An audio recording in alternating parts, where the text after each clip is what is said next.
I stood in my daughter's kitchen holding a gift bag that had taken me 3 weeks to prepare, and I watched my son-in-law throw his head back and laugh like I'd just told the funniest joke he'd ever heard.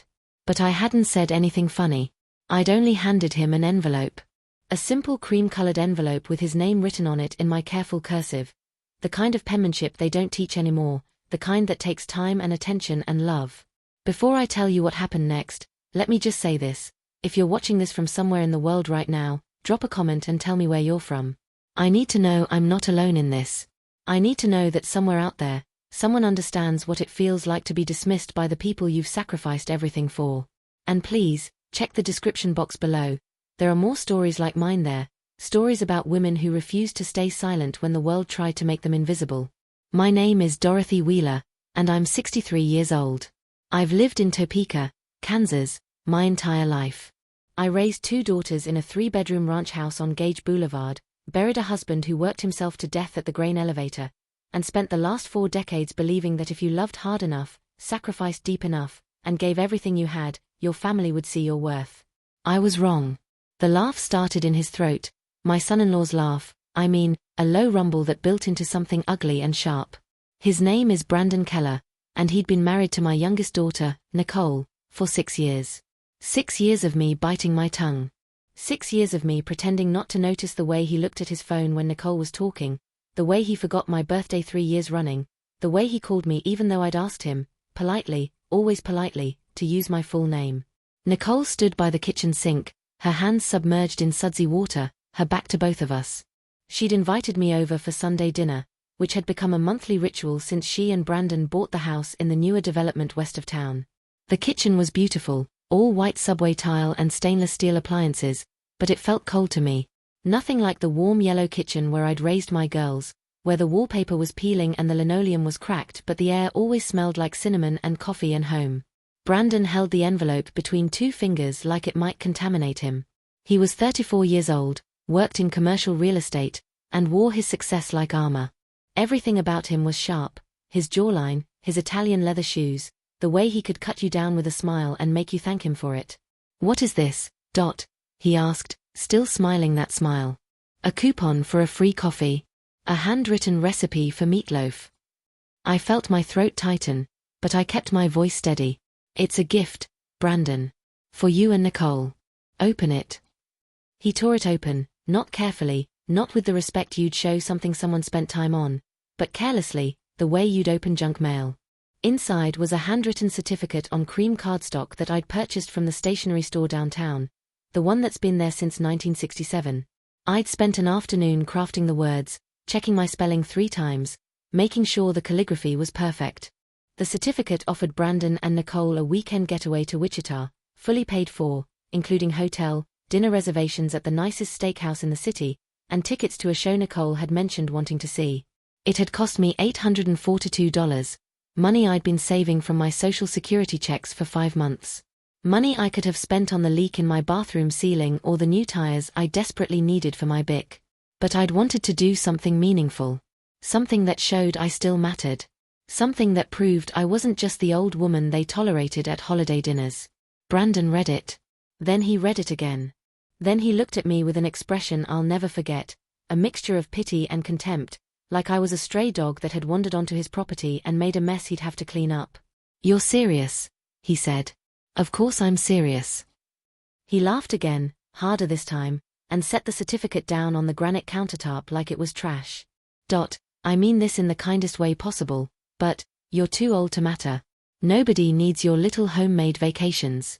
We can afford our own trips. We don't need your charity." The words hit me like a fist to the sternum. The kitchen seemed to tilt. I heard Nicole's sharp intake of breath, but she didn't turn around. She just kept washing dishes, her shoulders rigid, her silence louder than any scream. "You're too old to matter." 5 words. 24 letters. A lifetime of diminishment wrapped up in a single sentence. If you've ever been told you don't matter, if you've ever felt invisible in a room full of people who are supposed to love you, then you know exactly what I felt in that moment. It wasn't just anger. It was something deeper. Something that reaches into the core of who you are and squeezes until you can't breathe. I should have walked out. I should have grabbed my purse, gotten in my car, and never looked back. But I didn't. Instead, I did something I'd been doing my whole life.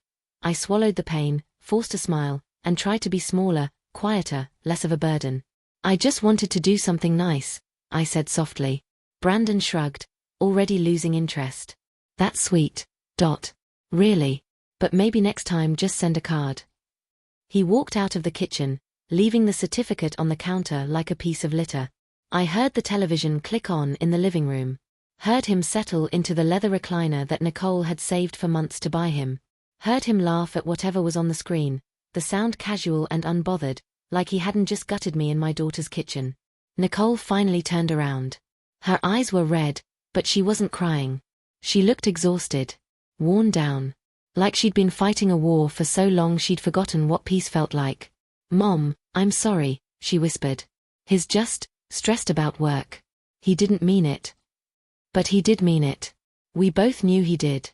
I picked up my purse from the chair by the door and walked out without saying goodbye. The November air was sharp and cold, the sky a flat grey that promised snow. I sat in my car for a long time, my hands gripping the steering wheel, my breath fogging the windshield. I didn't cry. I couldn't cry. The hurt was too big for tears. It was the kind of hurt that settles into your bones and makes a home there. I drove back to my house on Gage Boulevard, the house where I'd raised my girls, where my husband had died in his sleep 10 years ago, where every room held a memory of a life that used to feel full and important. I walked inside and stood in the kitchen, my yellow kitchen with the peeling wallpaper and the cracked linoleum, and I realized something.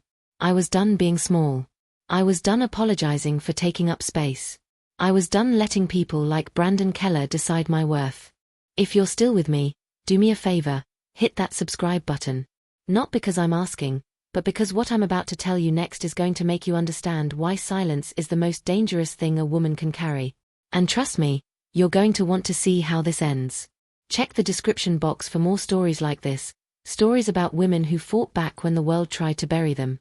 I stood in that kitchen and I made a decision. I was going to show Brandon Keller exactly what happens when you underestimate a woman who's been invisible for too long. I was going to make him understand that age doesn't make you irrelevant, it makes you dangerous, because you've got nothing left to lose and a lifetime of lessons to draw from. I walked to my bedroom, pulled out the cardboard box I kept under my bed, and started going through the papers inside. Legal documents, property deeds, bank statements, letters, photographs. Everything I'd been keeping safe for years, the paper trail of a life lived quietly but deliberately. And that's when I found it. The thing that would change everything. The thing that would make Brandon Keller wish he'd never learned my name. But I'm getting ahead of myself. Let me take you back to the beginning, to the day my daughter brought Brandon home for the first time, and tell you how we got here. Because revenge isn't something you plan overnight. It's something you build, piece by piece, until the foundation is so strong that when you finally pull the trigger, the whole damn house comes down. The first time I met Brandon Keller was on a Saturday afternoon in October, 7 years ago. Nicole brought him to the house unannounced, which should have been my first warning. My daughter had always been impulsive, the kind of girl who dyed her hair pink on a Tuesday and got a tattoo on her ankle on a whim when she turned 19, but there was something different in her eyes that day. Something desperate. She was 26 then, working as a receptionist at a dental office downtown, still living in a studio apartment on 10th Street that smelled like cigarettes from the previous tenant. She'd dated a string of boys who didn't deserve her, musicians who couldn't hold a job, bartenders who cheated on her, a guy named Travis who borrowed $500 from her and ghosted her the next day. I'd stopped asking about her love life because every conversation ended with her in tears and me wondering where I'd gone wrong as a mother. But Brandon was different, she insisted. Brandon had a college degree. Brandon had ambition. Brandon wore suits and talked about investment portfolios and 5-year plans. Brandon was going to take care of her. He walked into my house like he owned it, his hand extended for a firm shake, his smile polished and practiced. He was handsome in that generic way that men who spend too much time in front of mirrors are handsome. Hair gelled just right, teeth too white, cologne too strong. He called me Mrs. Wheeler with a kind of respect that felt performative, like he'd rehearsed it. We sat in the living room, and I served coffee and the apple cake I'd baked that morning. Brandon sat with perfect posture, his ankle crossed over his knee, and talked about his job at a commercial real estate firm, about the deals he was closing, about the promotion he was angling for. He asked me polite questions about my life, about the house, about Topeka. He laughed at the right moments. He complimented the cake. He held Nicole's hand in a way that seemed tender. I wanted to like him. God, I wanted to like him. Because Nicole was looking at him like he was the answer to every prayer she'd ever whispered into the dark. And maybe I was lonely enough, tired enough, that I wanted to believe it too. Wanted to believe that my baby girl had finally found someone who would love her the way she deserved. But there was something in his eyes that didn't match his smile. Something cold. Something that watched and calculated and kept score. My older daughter, Rebecca, lived in Denver by then, working as a nurse practitioner, married to a good man named Jonathan who sent me flowers on Mother's Day and called me every other Sunday just to talk. Rebecca had always been the responsible one, the planner, the daughter who did everything right. And maybe that's why Nicole always felt like she had something to prove. Why she always chose the wrong men. Why she clung so desperately to Brandon Keller even when the cracks started to show. They got engaged after 8 months. Brandon proposed at a fancy restaurant in Kansas City with a ring that cost more than my car, and Nicole called me crying happy tears, and I tried to match her excitement even though something in my gut twisted with dread. I told myself I was being paranoid. Told myself I was projecting my own failed marriage onto my daughter's future. My husband, Thomas, had been a good man, but he'd worked himself to death, literally, spending 60 hours a week at the grain elevator, coming home exhausted and silent, dying at 58 from a heart attack that nobody saw coming. I didn't want that life for Nicole. I wanted her to have more. To be more. To marry someone who saw her as a partner, not a possession. But Brandon didn't see her that way. I realized that at the engagement party, when he joked to his friends, within earshot of me, about how Nicole was punching above her weight by landing him. How he was doing her a favor. How she'd better appreciate what she had. His friends laughed. Nicole laughed too, but it was a hollow sound, a laugh that said she'd learned to find humor in her own diminishment because it was easier than admitting she was settling. I pulled her aside that night, in the hallway of the event space they'd rented, and I asked her if she was sure. If she was happy. If this was really what she wanted. She looked at me with fierce defensiveness and said, "Mom, stop sabotaging my happiness. Brandon loves me. He chose me. Why can't you just be happy for me?" And what could I say to that? How do you tell your daughter that love shouldn't make you smaller? That being chosen isn't the same as being cherished? How do you explain that the way a man talks about you when you're not in the room matters more than the size of the ring on your finger? So I said nothing. I hugged her. I told her I loved her. And I watched her walk down the aisle 6 months later in a dress that cost $8,000 that Brandon's parents paid for, while I sat in the second row wearing a dress from JCPenney that I'd worn to 3 other weddings because it was the nicest thing I owned. The wedding was beautiful. The reception was at a country club I'd only ever driven past. There was a live band and an open bar and a 7-tier cake that looked like something from a magazine. I danced with Nicole, and she whispered in my ear, "Thank you for being here, Mom. I love you." And I whispered back, "I love you too, baby. Always." But I didn't dance with Brandon. He never asked. The first year of their marriage, I barely saw Nicole. She was busy, she said. They were settling into the house, decorating, traveling.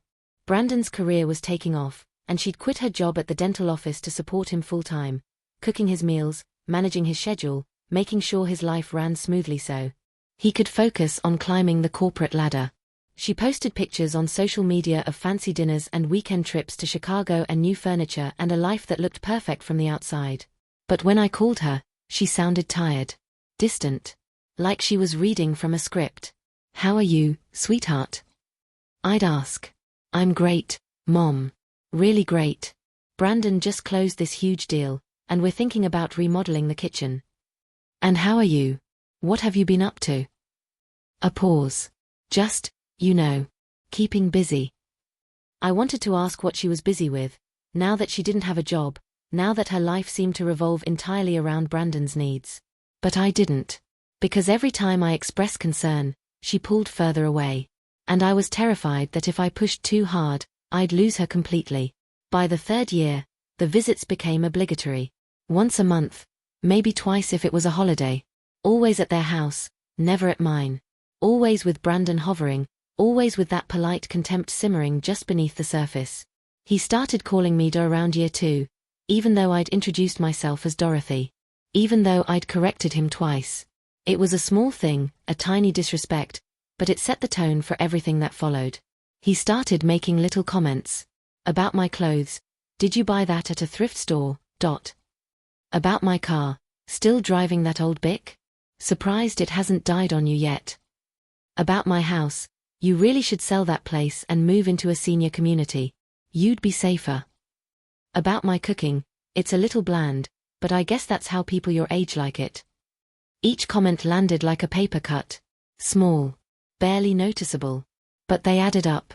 Death by 1,000 tiny dismissals. And Nicole said nothing.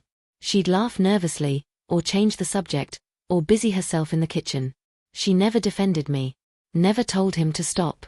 And that hurt more than anything Brandon could say. I started to understand that my daughter was trapped. Not physically. Brandon never hit her, never screamed at her, but emotionally. Psychologically. He'd isolated her from her friends, convinced her that her worth was tied to his success, made her believe that she was lucky to have him and that questioning him meant risking everything. I saw it because I'd lived it. Not with Thomas, he'd been distant, yes, but never cruel. But with my own mother, who spent 40 years married to a man who told her she was stupid every day until she started believing it. I'd sworn I'd never let that happen to my daughters. And yet here I was, watching Nicole disappear into a marriage that was eating her alive, and I had no idea how to save her. So I stayed quiet. I smiled. I brought gifts that were mocked and made meals that were criticized and showed up for birthdays and holidays and pretended that everything was fine. I made myself smaller and quieter and less of a burden, because I was terrified that if I made waves, Nicole would cut me out completely. And then came that Sunday in November. The gift. The laugh. The 5 words that shattered whatever illusion I'd been clinging to. You're too old to matter. I drove home from that dinner knowing something fundamental had shifted. I was done sacrificing my dignity on the altar of family peace. I was done pretending that Brandon Keller's cruelty was something I had to tolerate. I was done being invisible. That night, I pulled out the box from under my bed and started going through everything I'd saved. And that's when I remembered something. Something I'd forgotten about years ago. Something that changed everything. Before Nicole met Brandon, before she was even born, I'd made a decision that I'd never told anyone about. A decision that involved property, and money, and legal documents that I'd locked away and tried to forget. And suddenly, I had a weapon. The box under my bed was an old Xerox paper box, the cardboard worn soft from years of handling. I'd shoved it there after Thomas died, filled with the detritus of our life together. Tax returns, mortgage papers, insurance documents, photographs, letters. The kind of things you keep because you're supposed to, even though you never look at them. The kind of things that tell the story of a life lived quietly, without fanfare, but with intention. I sat cross-legged on my bedroom floor, something my knees protested, but I managed, and started pulling out papers one by one. The house was silent except for the hum of the refrigerator and the occasional creak of settling wood. It was nearly midnight, but I wasn't tired. I was wired with a kind of focused energy I hadn't felt in years. The kind of energy that comes when you finally stop running from a fight and turn around to face it head-on. There were Thomas's death certificates. The paid-off mortgage for the house. Bank statements from accounts that had been closed for a decade. Our marriage license, yellowed and brittle. Birth certificates for Rebecca and Nicole. Report cards. Valentines made from construction paper and glitter. The accumulated evidence of a family that had existed, that had mattered, that had been real. And then, at the bottom of the box, I found the manila envelope. It was thick, sealed with yellow tape that had started to peel at the edges. My name was written on the front in my own handwriting, along with a date, April 15, 1987. 38 years ago. I'd been 25 years old, pregnant with Rebecca, working part-time at the library, trying to make ends meet while Thomas worked double shifts. I'd forgotten about this envelope. Forgotten what was inside. Forgotten the decision I'd made all those years ago. My hands shook as I peeled back the tape and pulled out the documents inside. Property deed. Legal papers. Letters from a lawyer whose name I barely remembered. And photographs. God, the photographs. Let me tell you a story I've never told my daughters. A story about land and family and choices that haunt you long after you've made them. When I was 23 years old, my mother died of breast cancer. It was quick, 6 months from diagnosis to death, and devastating. My father had died 5 years earlier in a farming accident, so when my mother passed, I inherited everything. Which wasn't much, a small house in town that we sold to pay medical bills, some furniture, a few $100s in savings, and 62 acres of farmland just outside Auburn, about 20 miles south of Topeka. The land had been in my mother's family for 3 generations. Her grandfather had homesteaded it in the early 1900s, built a small farmhouse that was torn down in the 60s, worked the soil until it killed him. Her father had grown wheat and corn and barely scraped by. My mother had rented it out to neighboring farmers, but by the time she died, it was just sitting there, unused, too small to be profitable, too remote to be valuable. Thomas and I talked about selling it. We needed the money. Rebecca was on the way, and we were living paycheck to paycheck. But something stopped me. Some stubborn streak of sentimentality, some connection to my mother's memory, some sense that the land meant something even if I couldn't articulate what. So I kept it. And I kept it secret. Not because I was hiding it from Thomas, exactly, but because it was mine. The only thing that was mine. Thomas was a good man, but he had very specific ideas about money and property and who controlled what.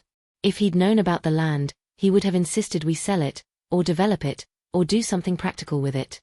And I wasn't ready to let it go. So I put the deed in my name only. I paid the property taxes every year out of money I made working part-time jobs, first at the library, then at a dry cleaner, then at a grocery store. Small amounts of money that Thomas never noticed were missing. And I told myself I was keeping the land for my daughters.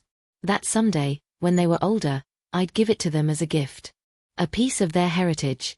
Something tangible and real in a world that felt increasingly uncertain. But years passed, and I never told them.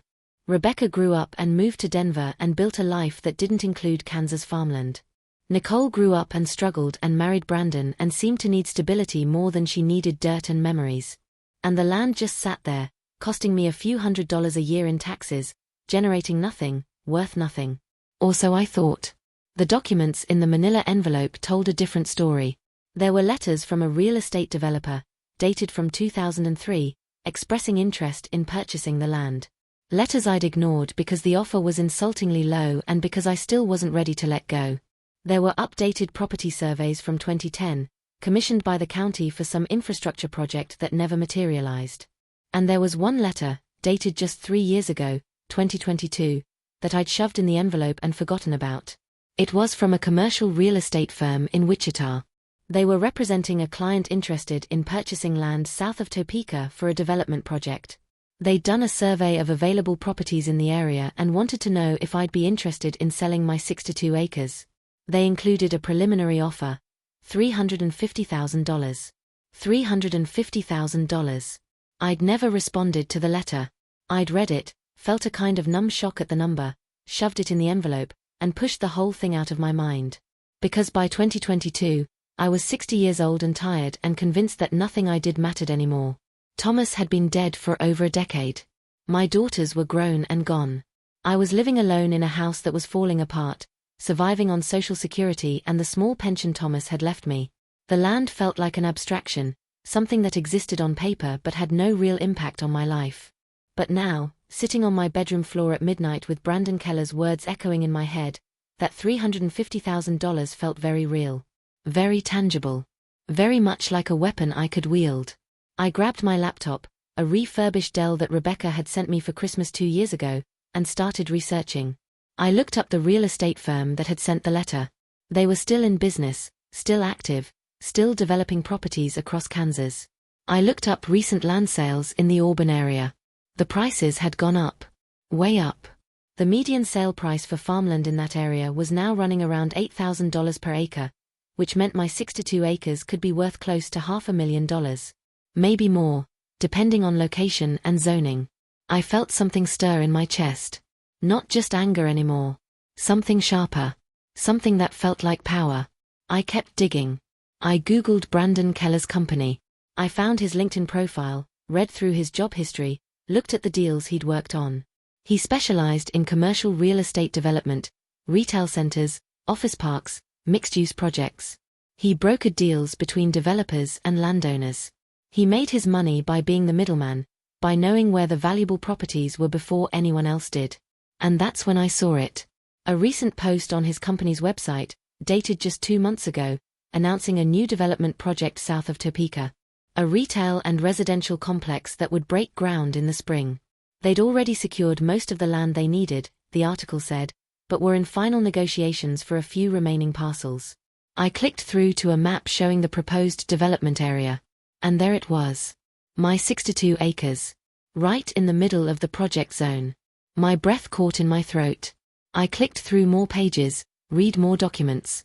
The development was massive, a multi-million-dollar project that would transform the area. And my land was a key piece. Without it, the project would have to be redesigned, scaled back, delayed. With it, everything fell into place. Brandon Keller worked for the firm handling this development. Which meant he knew. He had to know. He'd probably known for months, maybe longer. Known that his mother-in-law owned property that was worth a fortune. Property that stood between him and a commission that would set him up for years. And he'd said nothing. He'd been waiting. Waiting for me to die, maybe. Waiting for Nicole to inherit. Waiting for the moment when he could swoop in and take what was mine without having to deal with me at all. Because I was too old to matter. Too irrelevant to be considered. Too invisible to be a threat. He'd underestimated me. They all had. I pulled out my phone and stared at it for a long time. Then I found the letter from the real estate firm, located their phone number, and saved it in my contacts. I wasn't going to call tonight. I needed to think. Needed to plan. Needed to make sure that when I made my move, it was devastating and irreversible. But I knew one thing with absolute certainty. Brandon Keller was going to learn what it cost to dismiss Dorothy Wheeler. And the price was going to be higher than he could possibly imagine. If you're still watching this, I need you to do something for me. Subscribe to this channel if you haven't already. Share this story with someone who needs to hear it. Because what I'm about to do isn't just about revenge. It's about taking back the power that people like Brandon Keller steal from women like us every single day. And trust me, you want to see how this plays out. Check the description box below for more stories like this. I put the documents back in the envelope, but I didn't put the envelope back in the box. I left it on my bedside table, where I could see it when I woke up in the morning. A reminder. A promise. A declaration of war. I didn't sleep that night. I lay in bed and I planned. And by the time the sun came up, I knew exactly what I was going to do. Monday morning came cold and bright, the kind of November day where the sun shines but offers no warmth. I woke at 6:30, my body stiff from a sleepless night, my mind sharp with purpose. I made coffee in the same percolator I'd been using for 20 years, stood at my kitchen window, and watched the neighborhood wake up. Kids waiting for the school bus. Neighbors scraping frost off windshields. The mailman making his early rounds. Everything looked normal. Ordinary. But I felt like I was standing on the edge of something irreversible, and the vertigo was both terrifying and exhilarating. I waited until 9 o'clock. Professional hours. Then I picked up my phone, found the number I'd saved the night before, and dialed. A receptionist answered on the third ring. Heartland Development Group, how may I direct your call? My voice was steady, calmer than I felt. I'd like to speak with someone about a property inquiry. I received a letter from your firm a few years ago regarding land I own in Auburn. One moment please, I'll transfer you to acquisitions. Hold music. Something instrumental and forgettable. I paced my kitchen, the linoleum cool under my bare feet. My heart was pounding, but my resolve was solid as granite.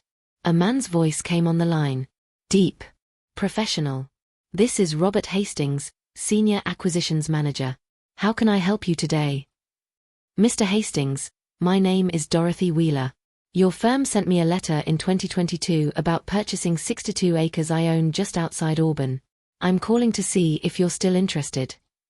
There was a pause. I heard the click of keyboard keys. Let me pull up that file. Wheeler, you said. Dorothy Wheeler. That's correct. More typing. Then, yes, I have it here. The property on County Road 17, correct? Approximately 62 acres, currently zoned agricultural. That's the one. Mrs. Wheeler, I'm very glad you called.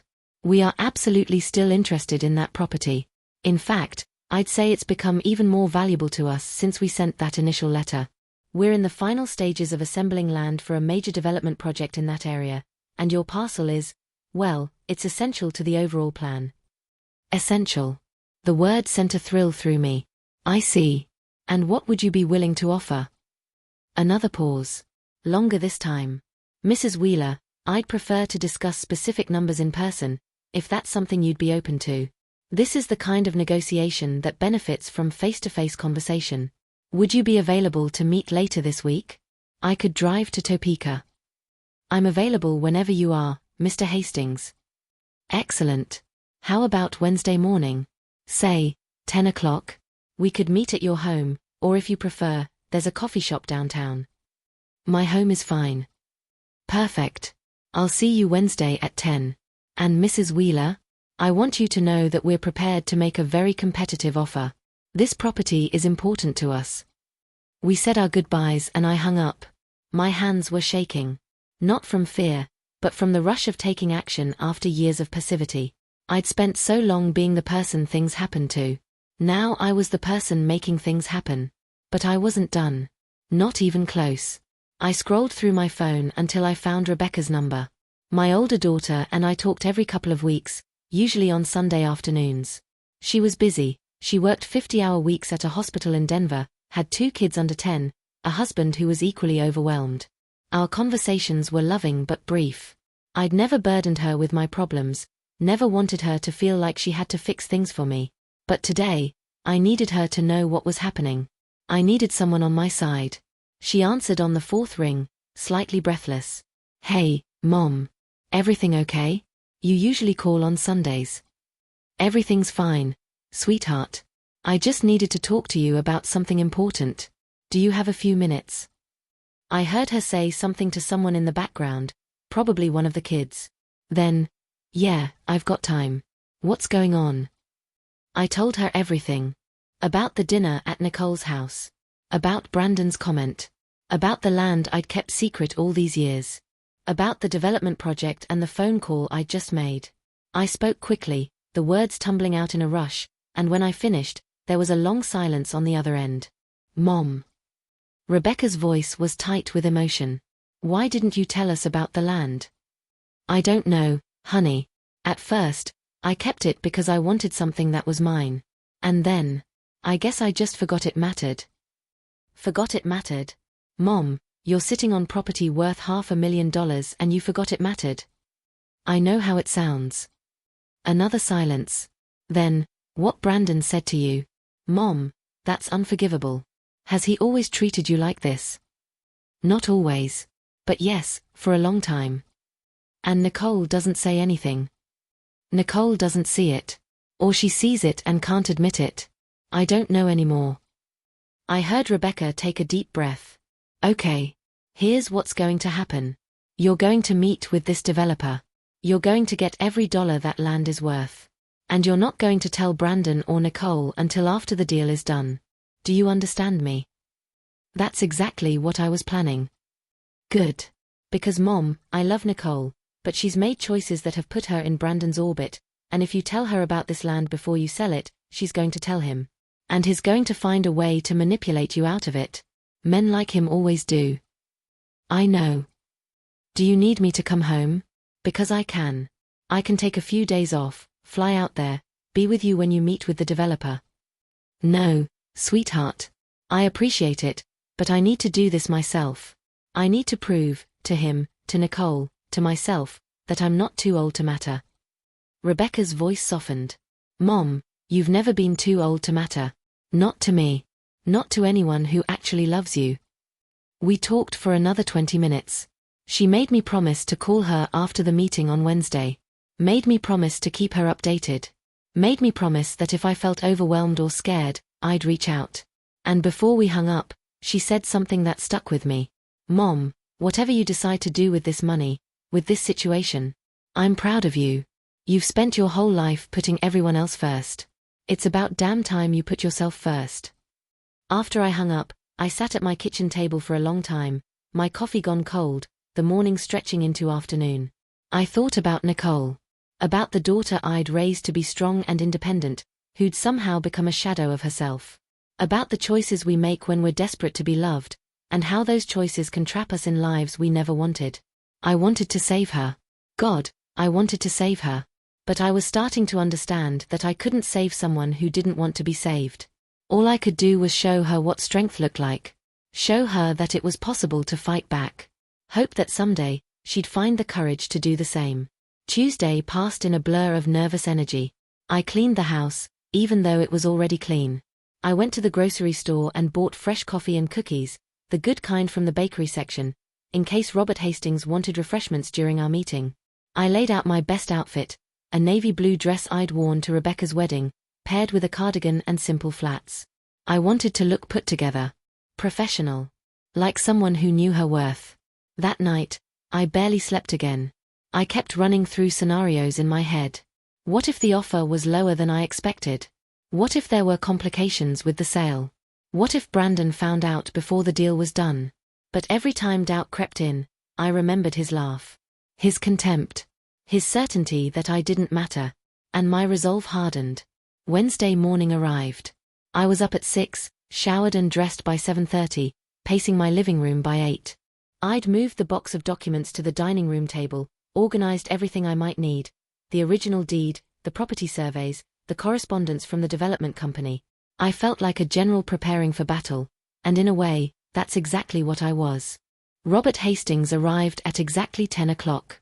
I watched through the window as a silver Lexus pulled into my driveway, and a tall man in his 50s stepped out, carrying a leather briefcase. He wore a grey suit, no tie, and moved with the easy confidence of someone used to closing deals. I opened the door before he knocked. "Mrs. Wheeler." He extended his hand, his smile genuine and warm. "Robert Hastings. Thank you so much for agreeing to meet with me. Please, come in." I led him to the dining room, offered him coffee, which he accepted, and we sat across from each other at the table where I'd served thousands of family dinners, where I'd helped my daughters with homework, where Thomas and I had paid bills and planned our lives. Robert pulled out a folder from his briefcase. "I want to start by being completely transparent with you, Mrs. Wheeler. Your property is crucial to a project we've been working on for over a year. We've assembled most of the necessary parcels, but without yours, the entire development has to be redesigned, which would cost us time and money. So we're highly motivated to make this work. I appreciate your honesty, Mr. Hastings. Please, call me Robert." He opened the folder and slid a document across the table. "This is an overview of the project, a mixed-use development with retail space, residential units, and office buildings. It's a significant investment in the area, and we believe it'll bring jobs and economic growth to the region." I scanned the document. It was impressive, renderings of modern buildings, demographic studies, economic projections. Millions of dollars. Hundreds of jobs. A transformation of an area that had been farmland for generations. "And my land is right in the middle of all this," I said. "Right in the middle," he confirmed. "Which brings me to the offer." He slid another paper across the table. "Based on current market values, zoning potential, and the strategic importance of your property to this project, we're prepared to offer you $625,000. The number hit me like a wave. $625,000. More than I'd made in my entire working life. More than Thomas and I had earned in 4 decades of marriage. More money than I'd ever imagined having. I kept my face neutral. "That's a generous offer." "It's a fair offer," Robert said. "And I want you to know, there's no pressure here. This is a major decision. You should take time to think about it, talk to your family, maybe consult with a lawyer or financial advisor. I'm happy to answer any questions you have." But I didn't need time. I'd had 38 years to think about this land. And in the past 72 hours, I'd thought about nothing else. "I don't need time, Robert. I'd like to accept your offer." He blinked, surprised. "Are you sure? Mrs. Wheeler, this is a significant transaction. I don't want you to feel rushed. I'm 63 years old. I've lived in this town my entire life. I've been making decisions for over 4 decades, and I'm very comfortable with this one. When can we finalize the sale?" A slow smile spread across his face. "I like your style, Mrs. Wheeler. We can have the paperwork ready by the end of the week. We'll need to do a title search, make sure there are no liens or complications, but assuming everything is clear, we can close within 2 weeks." We spent the next hour going over details. He explained the closing process, the timeline, what I'd need to provide. He gave me the name of a real estate attorney his company worked with, someone who could represent my interests and make sure everything was handled properly. We shook hands. He told me he'd be in touch by Friday with next steps. And then he left, and I was alone in my house with the knowledge that I'd just changed my life completely. I sat at the dining room table for a long time, staring at the papers Robert had left me. $625,000. The number felt abstract, impossible, like something from someone else's life. But it was real. It was mine. And Brandon Keller had no idea it existed. I picked up my phone and called Rebecca. "It's done," I said when she answered. $625,000. She let out a sound that was half laugh, half sob. "Oh my God, Mom. Oh my God. The sale closes in 2 weeks. And you're not telling Nicole?" "Not yet. Not until after the money is in my account and the deal is final. I can't risk Brandon finding out." "Good. Mom, I'm so proud of you. Do you know what you're going to do with the money?" I thought about that.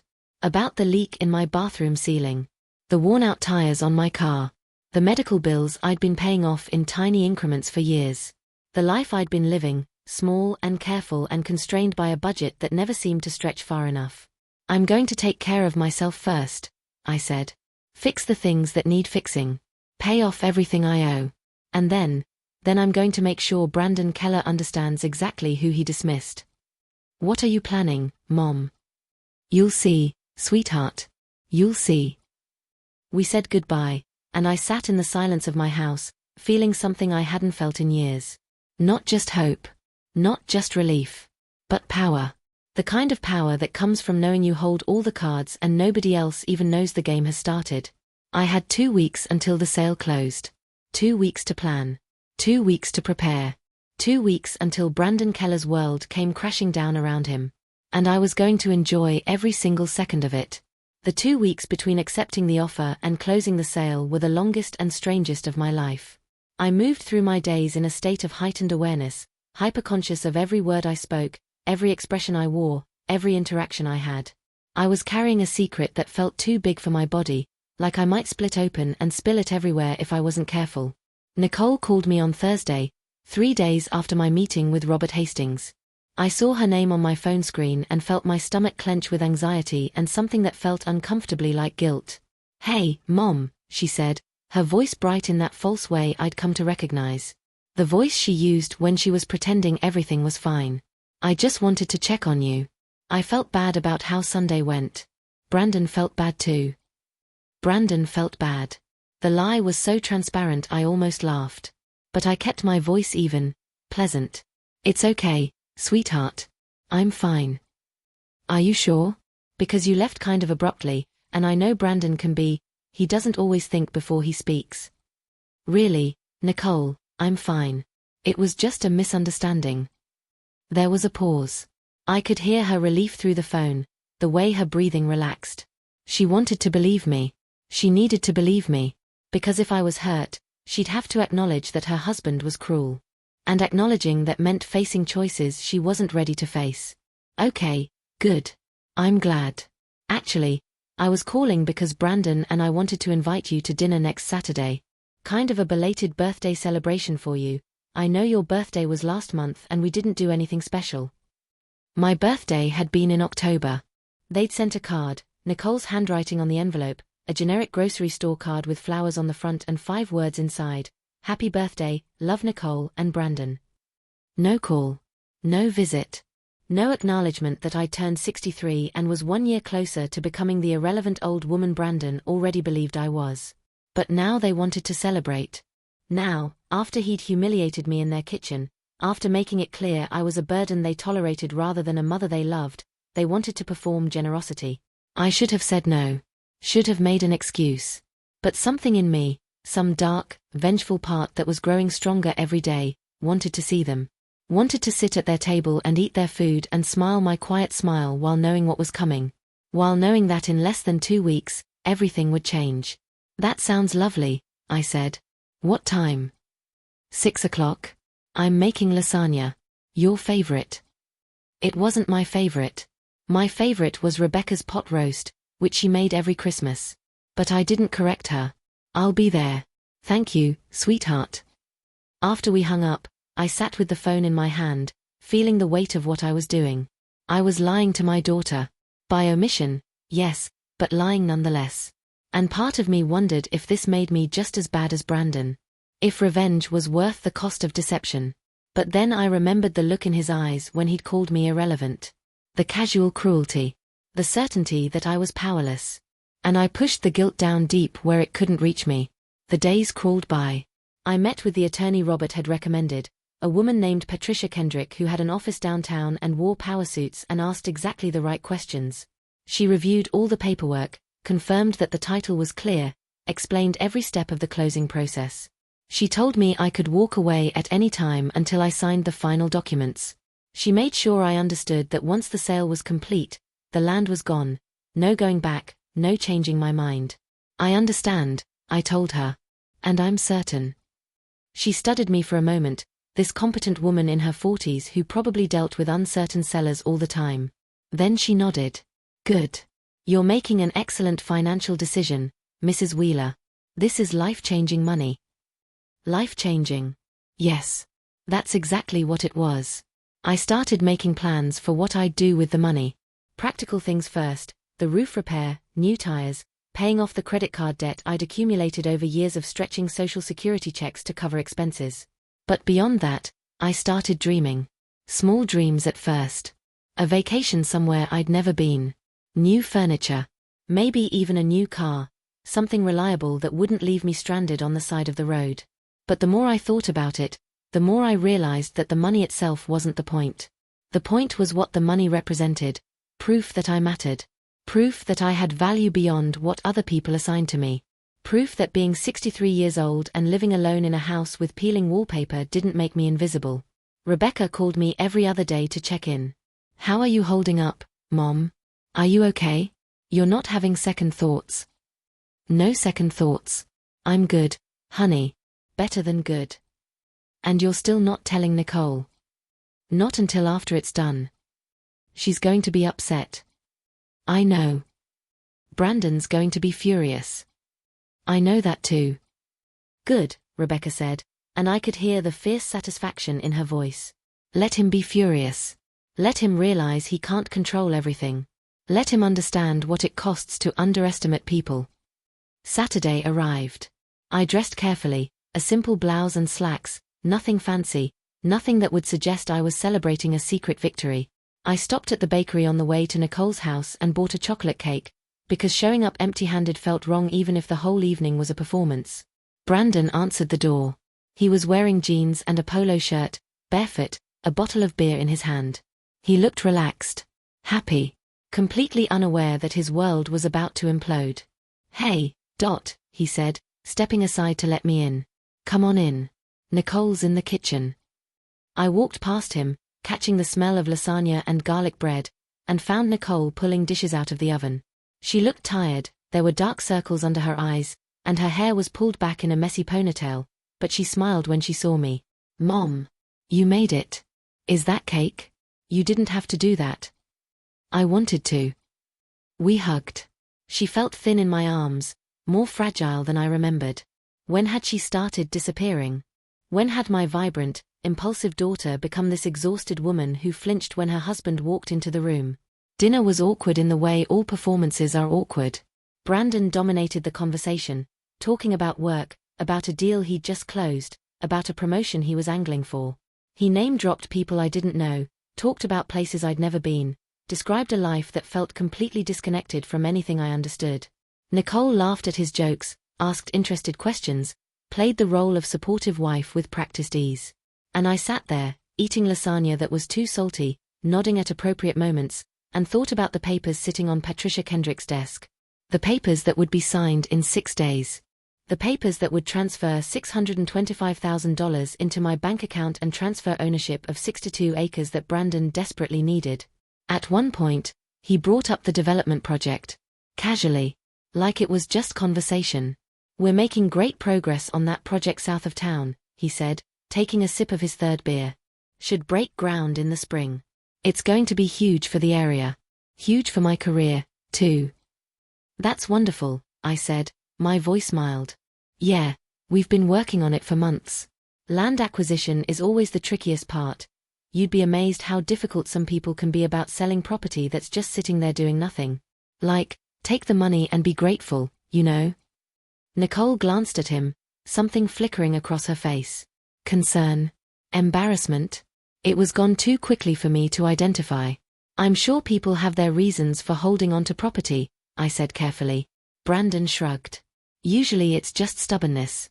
Or ignorance. They don't understand what the land is actually worth, so they hold out thinking they'll get a better offer. But the market is what it is. You can't fight reality. I smiled. No, I suppose you can't. After dinner, Nicole brought out the cake and we sang a belated happy birthday.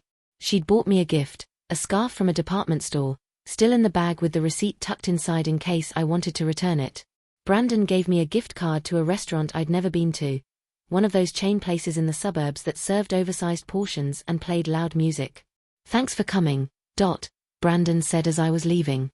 And hey, sorry again about last week. I was stressed about work, didn't mean to be harsh. It wasn't an apology. It was a dismissal of an apology, a way of acknowledging wrongdoing while simultaneously minimizing it. But I smiled and thanked him and hugged Nicole goodbye. And as I drove home through the dark November streets, I felt something shift inside me. The guilt I'd been carrying started to fade, replaced by a cold, clear certainty. Brandon Keller had shown me exactly who he was. And I was going to show him exactly what that cost. The closing was scheduled for Friday at 2 o'clock. Patricia Kendrick called me Wednesday to confirm everything was in order. Mrs. Wheeler, we're all set. The buyer's financing is approved, the title search came back clean, and all the documents are prepared. You'll need to bring a valid photo ID, and I'd recommend bringing a check from your bank or setting up direct deposit information so we can transfer the funds immediately after closing. I'll set up direct deposit, I said. I want the money in my account as soon as possible. Understood. I'll see you Friday at 2. I told no one except Rebecca. Thursday night, she called and I could hear the tension in her voice. Mom, are you ready for tomorrow? I'm ready. And you're still planning to tell Nicole after? Yes. I'm going to call her Friday evening, after the closing. She deserves to hear it from me before Brandon finds out some other way. She's going to be devastated, Mom. You know that, right? She's going to feel betrayed. I know. But I can't protect her from the consequences of her choices anymore, Rebecca. I've been doing that for too long. Maybe this will be the wake-up call she needs. Or maybe it'll push her further into his arms. Maybe, I admitted. But I have to try. I have to show her that there's another way to live. That you don't have to accept cruelty as the price of love. We talked for another hour, and when we finally hung up, I felt calm. Ready. The fear and doubt had burned away, leaving only purpose. Friday morning, I woke early. I dressed in my navy blue dress again, did my makeup carefully, and drove downtown to Patricia Kendrick's office. The closing was held in a conference room with a long table and large windows that overlooked the street. Robert Hastings was there, along with 2 people from his company and someone from the title company.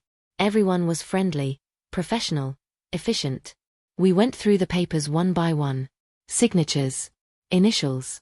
Dates. The transfer of ownership from Dorothy and Wheeler to Heartland Development Group. The transfer of $625,000 from their account to mine. And then it was done. Patricia shook my hand. Congratulations, Mrs. Wheeler. You've just made a very smart financial decision. Robert shook my hand. Thank you for working with us. This is going to be a fantastic development, and your property was the key piece. We couldn't have done it without you. I smiled. I'm glad I could help. I walked out of that office at 3:15 on a Friday afternoon in November, and everything had changed. I sat in my car in the parking lot and pulled out my phone, opened my banking app, and stared at the balance. $625,000. It was real. It was mine. And Brandon Keller still had no idea. I drove home, parked in my driveway, and walked into my house, my paid-off house, my house with the peeling wallpaper and cracked linoleum and leaky bathroom ceiling, my house that was small and old and perfect because it was mine. And then I picked up my phone and called my daughter. Nicole answered on the second ring. Hey, Mom. What's up? I took a deep breath. There was no easy way to do this. No gentle way to deliver news that would feel like a betrayal no matter how I framed it. Nicole, honey, I need to tell you something. And I need you to listen all the way through before you say anything, okay? There was a pause. I could hear her shifting, the sound of a door closing. Okay. You're kind of scaring me. Is everything all right? Are you sick? I'm not sick. I'm fine. Better than fine, actually. But I need to tell you about something I did. Something that's going to affect you and Brandon. What did you do? So I told her. Everything. About the land I'd inherited from my mother 38 years ago. About keeping it secret all these years. About the development project Brandon had been working on. About the offer from Heartland Development Group. About the closing that had happened 3 hours ago. The silence on the other end of the line stretched so long I thought she'd hung up. Nicole? Are you there? You sold land. Her voice was flat, emotionless. Land that we didn't know about. Land that Brandon needs for his project. And you didn't tell us. I told you now. After you already sold it. Mom, do you have any idea what you've done? That project is Brandon's whole career right now. He's been counting on it. We've been counting on it. Nicole, I didn't know Brandon was involved with the project until after I'd already been contacted by the development company. And even if I had known. Even if you'd known, what? You still would have sold it. Without even telling us. Without giving us a chance to. She trailed off, and I heard her take a shaky breath. To what, Nicole? To convince me not to sell? To pressure me into giving you the land? To let Brandon handle the sale so he could control the whole thing? That's not fair. Isn't it? Be honest with me, sweetheart. If I'd told you about the land before I sold it, what would have happened? Would you have encouraged me to do what was best for me? Or would you have told Brandon, and would he have found a way to manipulate me into doing what was best for him? Another long silence. Then, in a voice so small I barely heard it, he would have wanted to handle it. I know. That's why I didn't tell you. But Mom, this is huge. This is life-changing money. Don't you think we deserve to know? Don't you think Rebecca and I had a right to? To what? To inherit it. Nicole, it's my land.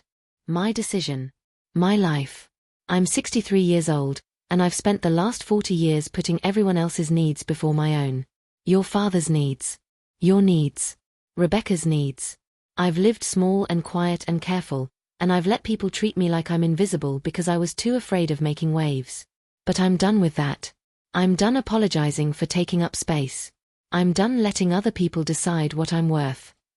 I heard her crying now, soft sounds that broke my heart. You should have told me. You should have trusted me. I wanted to. God, Nicole, I wanted to. But I couldn't risk it. Because you would have told Brandon, and he would have ruined this for me. You know he would have. That's not true. Brandon wouldn't. He called me too old to matter, Nicole. He laughed at the gift I gave you. He treats me like I'm a burden, like I'm something to be tolerated until I die and stop being inconvenient. And you let him. You stand there and you let him disrespect me over and over again, and you say nothing. That's not fair, she said again, her voice rising. You don't understand what it's like. You don't understand the pressure I'm under. Brandon works so hard, and he's stressed, and sometimes he says things he doesn't mean. He meant it, Nicole. Every word. And deep down, you know he did. She was sobbing now. I can't believe you did this. I can't believe you lied to me. I didn't lie. I just didn't tell you something that wasn't your business to know. How much did you sell it for? I hesitated. But she'd find out eventually. $625,000. The silence that followed was absolute. Then, oh my God, Mom, do you have any idea what that money could have meant to us? To our family? We could have. Brandon and I are struggling financially, we've got credit card debt, we've been talking about whether we can even afford kids someday, and you just sold property worth over $500,000 without even telling us. And there it was. The real issue. Not that I'd kept the land secret. Not that I'd made a decision about my own property. But that I'd deprived them of money they felt entitled to. Money that wasn't theirs. Money that had never been theirs. Nicole, I love you. But that money isn't yours. And whatever financial problems you and Brandon have, they're not mine to fix. Unbelievable. You know what? Brandon was right about you. You are selfish. You only think about yourself. The words hit me like a slap, but I didn't flinch. If putting myself first after a lifetime of sacrifice makes me selfish, then yes, I'm selfish. And I'm not apologizing for it. I need to go. I need to tell Brandon. He needs to know what you did. Nicole. But she'd already hung up. I sat on my couch, phone still in my hand, and stared at the wall. I'd known she'd be upset. I'd known this conversation would be painful. But hearing her defend Brandon, hearing her parrot his contempt back at me, hearing her prioritize his feelings over mine, that hurt more than I'd anticipated. My phone rang 15 minutes later. I looked at the screen. Brandon. I answered. What the hell did you do? His voice was tight with rage, all pretense of politeness gone. What the hell did you do, Dorothy? I sold property that belonged to me, Brandon. That's what I did. Property that you knew we needed. Property that you knew was essential to a project I've been working on for over a year. Do you have any idea how this affects me? How this makes me look to my company? I imagine it makes you look like you didn't do your due diligence. Like you failed to properly research all the property owners in the development area. Like you underestimated a 63-year-old woman because you assumed she was too old to matter. You vindictive bitch. There it was. The mask completely off. The real Brandon Keller, the one Nicole probably saw every day but refused to acknowledge. Interesting choice of words, Brandon. Tell me, does it bother you that you're not in control? That there's something you wanted that you can't have? That someone you dismissed as irrelevant just outmaneuvered you? You think you're so smart. You think you've won. But all you've done is destroy your relationship with your daughter. Nicole is devastated. She feels betrayed. And that's on you. No, Brandon. What's on me is standing up for myself. What's on you is treating me with contempt for 6 years and then being shocked when there were consequences. What's on you is creating an environment where Nicole feels like she has to choose between her mother and her husband. What's on you is being the kind of man who values control more than connection. You have no idea what you're talking about. Don't I? I've been watching you for 6 years, Brandon. I've seen how you talk to my daughter. How you isolate her from her friends. How you make her feel like she's lucky to have you instead of making her feel like you're lucky to have her. I've watched her become smaller and smaller, dimmer and dimmer, and I've said nothing because I was afraid of losing her. But you know what I realized? I already lost her. You took her from me a long time ago. And at this point, all I can do is show her that there's another way to live. By screwing me over, by destroying my career. Your career will be fine, Brandon. You'll redesign the project, or you'll find another project, or you'll move to a different company. Men like you always land on your feet. But me? I'm 63 years old. I don't have unlimited chances. I don't have years to rebuild. This was my one opportunity to secure my future, and I took it. And I'm not apologizing. You're going to regret this. Am I? Because from where I'm sitting, the only thing I regret is not doing it sooner. He hung up. No goodbye. Just dead air. I set my phone down and realized my hands were shaking. Not from fear, but from adrenaline. From the rush of finally, saying everything I'd been holding back for years. From the freedom of not caring whether he liked me, whether he approved of me, whether he thought I mattered. The next few hours were strange.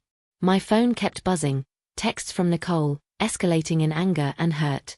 Texts accusing me of betrayal, of selfishness, of ruining her marriage. I read each one, but I didn't respond.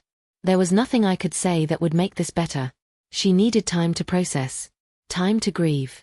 Time to decide whether she was going to continue defending Brandon or finally admit that the man she'd married wasn't who she'd thought he was.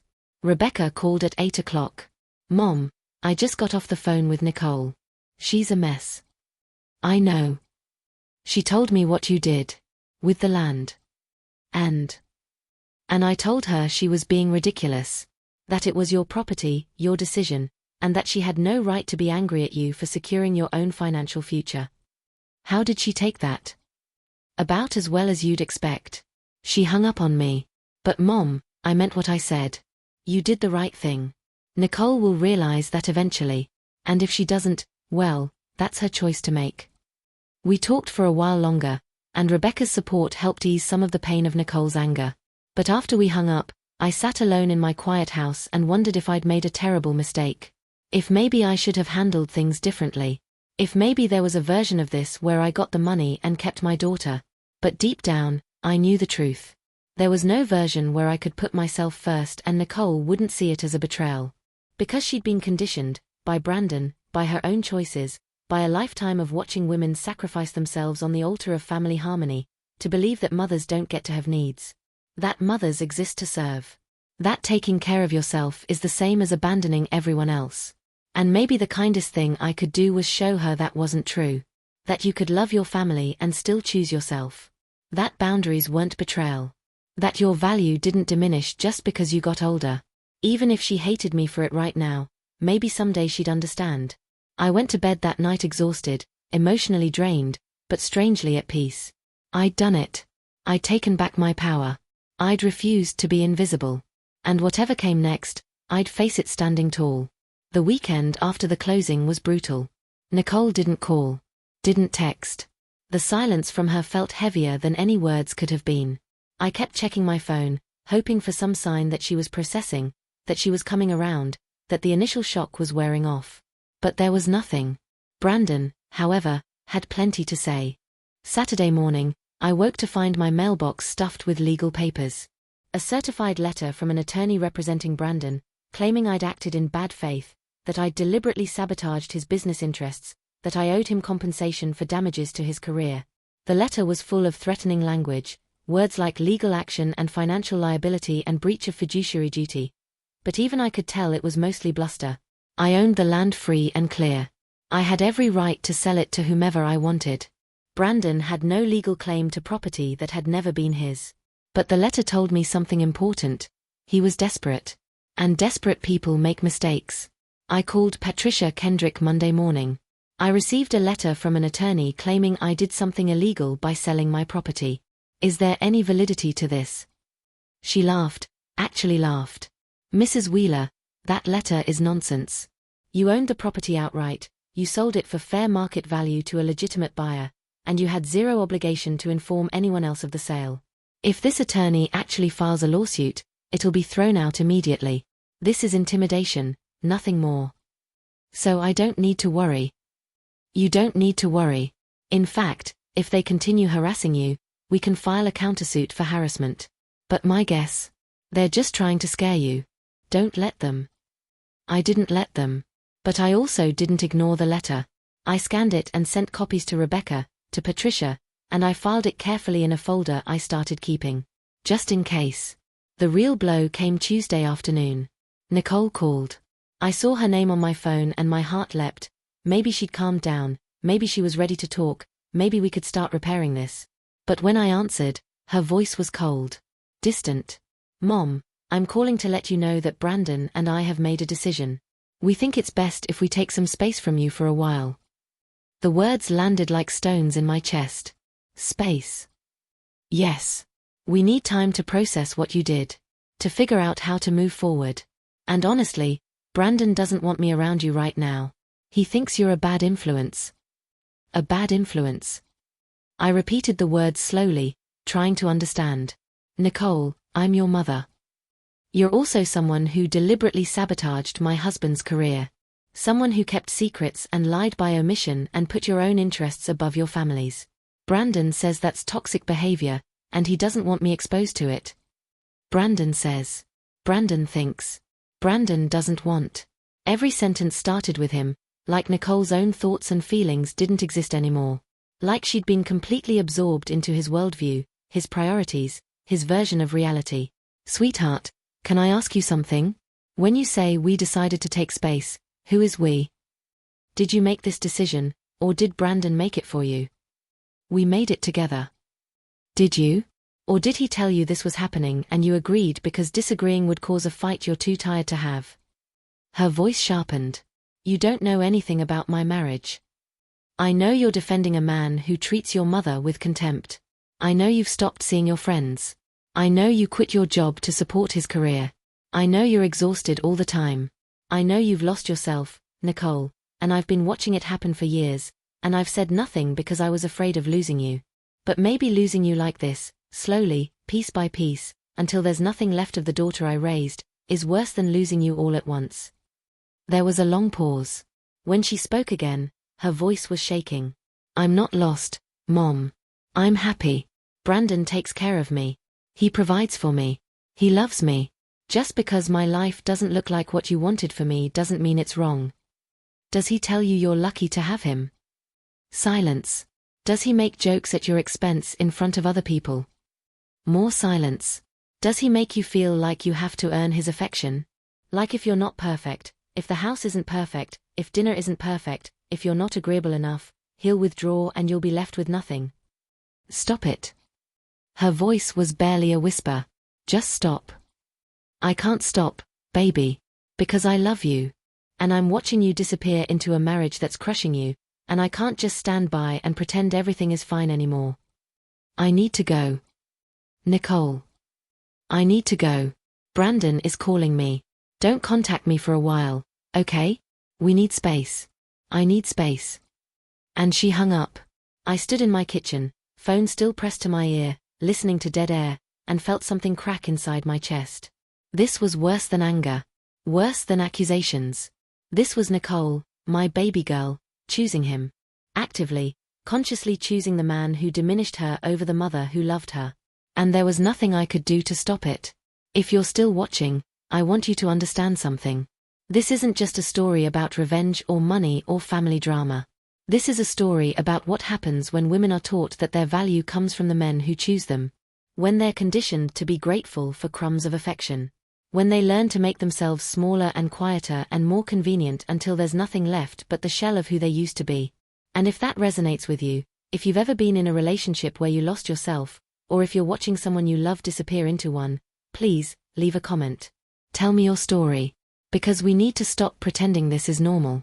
We need to stop accepting this as the price women pay for love. And please, check the description box below for more stories like this. Stories about women who fought back. Who reclaimed themselves.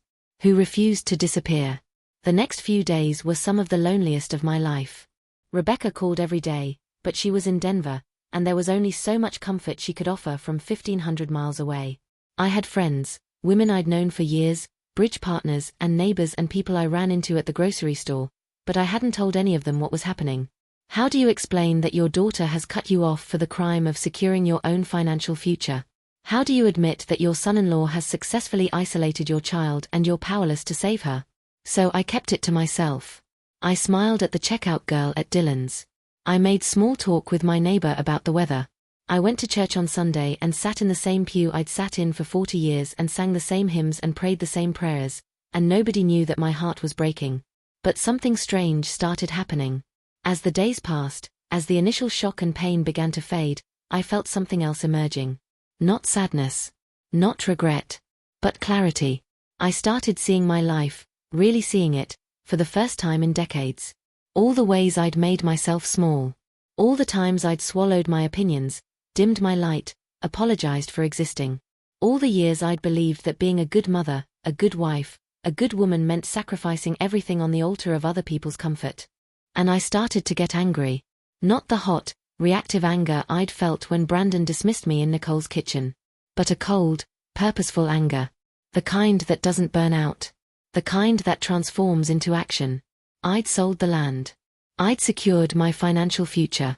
But I hadn't made Brandon Keller understand the cost of his contempt. Not really. He'd lost access to a piece of property, yes. But his career would recover. His life would continue largely unchanged. He'd still have his nice house and his expensive car and his wife who made herself smaller every day to accommodate his ego. And that wasn't enough. I wanted him to feel what I'd felt. I wanted him to understand what it was like to be dismissed, to be treated as irrelevant, to have your worth determined by someone who had no right to judge you. And I was going to make that happen. I spent that week doing research. I pulled out all the information Robert Hastings had given me about the development project. I researched Brandon's company, his role, his professional history. I made phone calls to people I knew in real estate, a cousin who worked in property management in Wichita, an old friend whose son was a commercial developer in Kansas City. I asked questions. I gathered information. I built a picture. And I discovered something interesting. The development project that Brandon had been working on? It was already over budget and behind schedule even before I sold the land. The company had been struggling to secure financing, had run into zoning issues, had faced pushback from local residents who didn't want big box retail in their area. My property wasn't just important to the project, it was the final piece that made the whole thing viable. Without it, the project was in serious jeopardy. Which meant Brandon was in serious jeopardy. I made more calls. I talked to people who'd worked with Brandon, who knew his reputation. And I learned that he wasn't well liked. That he was known for being aggressive, for cutting corners, for taking credit for other people's work. That he'd burned bridges with several former employers. That his current position was actually a step down from where he'd been 3 years ago. That he'd been essentially demoted after a deal went bad and cost his company millions. Brandon Keller's career was already fragile. And losing my property had just made it much, much worse. But I didn't feel triumphant. I felt sad. Sad that my daughter had tied herself to a man whose success was built on arrogance and luck rather than competence and integrity. Sad that she'd probably defend him even as his career crumbled. Sad that I couldn't save her from the consequences of her choices. But I could make sure Brandon understood exactly who he'd underestimated. Friday afternoon, 2 weeks after the closing, I did something I hadn't done in years. I got dressed up, not in my navy blue dress, but in something newer, something I'd bought with money from the land sale. A burgundy suit that actually fit properly, paired with heels and jewelry and makeup done carefully. I looked at myself in the mirror and barely recognized the woman staring back. She looked confident, powerful, like someone who mattered. I drove to the office building where Brandon worked, a glass and steel structure in the newer commercial district west of town. I walked through the lobby, marble floors, modern furniture, the hum of expensive vac, and took the elevator to the 3rd floor. The receptionist looked up as I approached. "Can I help you?" "I'd like to see Brandon Keller, please." "Do you have an appointment?" "No, but tell him Dorothy Wheeler is here to see him. He'll know who I am." She picked up the phone, spoke quietly, then looked up with a slightly confused expression. "He says he doesn't want to see you." I smiled. "Tell him I'm here to discuss the Auburn property development. Tell him if he doesn't see me, I'll wait in the lobby and introduce myself to everyone who walks by as the woman who owns the land he needs. Tell him I'm prepared to make a scene." Her eyes widened. She spoke into the phone again, listened, then nodded. "He'll see you. Down the hall, last office on the right." I walked down the corridor, my heels clicking on the polished floor, and found Brandon's office. The door was open. He sat behind a desk that was too big for the room, his face tight with barely controlled rage. "What the hell are you doing here, Dorothy?" I closed the door behind me and sat down in the chair across from his desk without being invited. "I came to have a conversation. Adult to adult. No Nicole here to use as a shield. No polite pretense. Just you and me and the truth. I have nothing to say to you." "That's fine. Because I have plenty to say to you." I leaned back in my chair, crossed my legs, and met his eyes. "You made a mistake, Brandon. A big one. You underestimated me because I'm old, because I'm quiet, because I don't have a college degree or a career or any of the markers of success that people like you value. You looked at me and you saw nothing. Someone irrelevant. Someone who didn't matter. And you were so certain of your assessment that you never bothered to look deeper. I'm not interested in your speech. I'm not finished." My voice was steel. "You spent 6 years treating me with contempt, making jokes at my expense, dismissing my attempts to be part of your life. And you did it because you could. Because you had the power in that relationship. Because Nicole loves you and you knew she'd tolerate your cruelty rather than risk losing you." His jaw tightened. "I never." "Yes, you did. And we both know it. The question is whether you did it consciously, whether you're genuinely cruel, or whether you're just so self-absorbed that you didn't notice the damage you were doing. I'm not sure which is worse." He leaned forward, his hands flat on the desk. "You came here to gloat. Fine. You won. You sold the land and screwed me over in the process. Congratulations. Now get out of my office." "I didn't come here to gloat, Brandon. I came here to tell you something important. Something you need to understand if you want to save your marriage. That got his attention. He went very still. What are you talking about? Nicole is drowning. She's been drowning for years.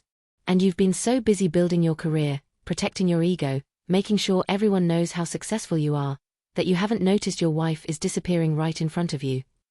You don't know anything about my marriage. I know that my daughter used to be vibrant and funny and full of life. I know that she used to have friends and hobbies and dreams. I know that she used to talk about wanting to go back to school, wanting to travel, wanting to do something meaningful with her life. And I know that all of that has been slowly stripped away since she married you. She doesn't see her friends anymore. She doesn't talk about her dreams. She spends her entire life managing your needs, your schedule, your ego. And she's exhausted. Nicole is happy. She tells me all the time. Nicole tells you what you want to hear because that's what she's learned to do. Because you've created an environment where disagreeing with you, challenging you, having needs that conflict with yours, costs too much. So she's made herself smaller and smaller, quieter and quieter, until there's almost nothing left. Brandon's face had gone pale. For the first time since I'd entered his office, he looked uncertain. That's not. I never wanted. I know. I don't think you set out to break her. I think you're just so focused on yourself that you can't see the impact you're having on everyone around you. But ignorance isn't an excuse, Brandon. You're an adult. You're responsible for the damage you cause, even if you didn't mean to cause it. He was quiet for a long moment. Then, why are you telling me this? Because despite everything, I still hope you'll wake up. I hope you'll look at your wife, really look at her, and see what I see. And I hope you'll decide to change before it's too late. Before she's so far gone that there's nothing left to save. I stood up, smoothed my skirt, and walked toward the door. Then I turned back. Oh, and Brandon, one more thing. The reason I sold that land without telling Nicole wasn't just about the money. It was about showing her that it's possible to put yourself first. That you don't have to accept disrespect as the price of love. That you can draw boundaries and stand up for yourself and still survive. I'm hoping, desperately hoping, that someday she'll remember that. That when she's finally ready to stop making herself small, she'll know it's possible to be big again. Because I showed her. I didn't wait for his response. I walked out of his office, down the corridor, through the lobby, and out into the November afternoon. The air was cold and crisp, and I felt lighter than I had in weeks. I'd said what I needed to say. I'd done what I needed to do. The rest was up to them. 3 weeks passed with no word from Nicole. Thanksgiving came and went. Rebecca invited me to Denver, and I seriously considered going, anything to escape the empty house and the silence and the ache of missing my daughter. But in the end, I stayed in Topeka. Running away wouldn't change anything. And I needed to prove to myself that I could build a life that didn't revolve around waiting for other people to decide I mattered. So I spent Thanksgiving with my neighbor, Margaret, a widow in her 70s who'd lost her husband the same year I'd lost Thomas. We made turkey and stuffing and pumpkin pie, and we talked about our children, has lived in California and Texas, busy with their own lives, and we didn't pretend that the holidays weren't harder when you're old and alone. But we also didn't wallow. We laughed. We drank wine. We watched old movies. And when I went home that night, I felt something I hadn't expected, gratitude. Not for the pain, but for the clarity it had brought. I started using the money from the land sale. Not recklessly, but deliberately. I fixed the leak in my bathroom ceiling. Replaced the old water heater that had been threatening to die for months. Bought new tires for my Bic. Paid off every credit card, every medical bill, every small debt I'd been carrying for years. And when all the practical things were handled, I started thinking about what I actually wanted. Not what I should want. Not what would make me a good mother or a responsible adult or a woman my age. But what I, Dorothy Wheeler, actually wanted for myself. I wanted to travel. I'd never been anywhere, never left Kansas except for a handful of trips to Oklahoma and Missouri, never seen an ocean, never flown in a plane. Thomas had always said we'd travel someday, but someday never came. He worked, and I worked, and we raised the girls, and there was never enough money or time or energy for anything else. But now there was money. And time. And the only person I needed permission from was myself. So I booked a trip. A real trip. 2 weeks in Italy in the spring. Rome and Florence and Venice. I'd always wanted to see the art, the history, the places I'd only read about in library books. The trip cost more than I'd ever spent on myself in my entire life, and clicking the confirm booking button felt reckless and terrifying and absolutely right. I also started seeing a therapist. That was Rebecca's suggestion. Mom, you've been through a lot. And I think it might help to talk to someone about all of it. About Dad's death, about Nicole, about spending your whole life putting everyone else first. Her name was Dr. Sandra Chen. No wait, I'd promised not to use that name. Let me start over. Her name was Dr. Catherine Mills, and she had an office downtown with comfortable chairs and soft lighting and a way of asking questions that made you examine things you'd been avoiding. Tell me about your relationship with Nicole, she said in our second session. And I did. I told her everything. About watching my daughter shrink into her marriage. About the guilt I felt for not intervening sooner. About the fear that I'd lost her forever. About the anger at Brandon but also at Nicole for choosing him over and over again. You can't save someone who doesn't want to be saved, Dr. Mills said gently. And trying to do so only hurts you both. The kindest thing you can do is live your life fully, model what healthy boundaries look like, and be ready if and when she decides she needs help. But what if she never decides? What if she stays with him forever and I've lost my daughter? Then you grieve that loss. But you don't sacrifice yourself in the process.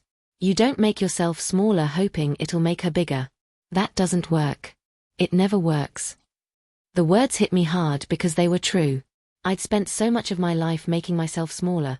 For Thomas, for my daughters, for Brandon, for everyone who needed me to be less so they could be more. And it had never worked. They hadn't become bigger or happier or more fulfilled. They'd just gotten used to my smallness and expected it to continue. What would happen if you let yourself be big? Dr. Mills asked. If you took up space unapologetically? If you stopped waiting for permission to want things and just wanted them? I didn't have an answer. Not then. But the question stayed with me. December arrived, and with it came snow.